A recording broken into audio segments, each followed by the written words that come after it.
Marami nakikipag-usap, pero hindi lahat ay yes ako na yes dahil pinipili ko rin yung mga taong makakasama ko.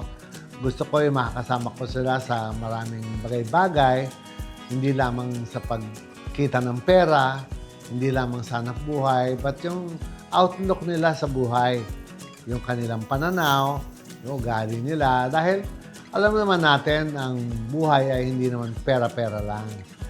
Masarap yung may pagsasamahan kayo. Ako excited ako dahil si Ivy at si Mark, naku my God, yung mga franchise ko, nasa child house na sila. At tuwan-tuwa sila dahil hindi ko naman alam na gusto rin nilang gumawa ng mga charity work. Alam nyo, hindi man lahat ng tao ay may bukas na puso sa pagtulong sa kapwa. Maraming tao ang, okay, gusto kong gumawa ng ganyan, gusto kong magpapapicture lang, tapos na. Or probably, pag birthday lang nila, pag Pasko, that's it. Pero ang pagtulong, hindi natatapos pag birthday mo lang at pag Pasko lang. Kailangan ang pagtulong ay tuloy-tuloy dahil ang tinutulungan natin ay hindi naman one time lang. Kaya nga iba yung may tinatawag na continuity.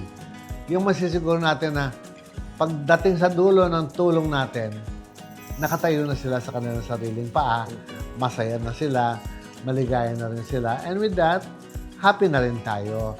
Kasi sabi nga natin, yung pera, dadating yan, ang daling-daling kitain, madali ding mawala, okay lang mawala kung sa maganda napunta. Kaysa naman nawala sa sugal or nalustay lang, hindi naman maganda.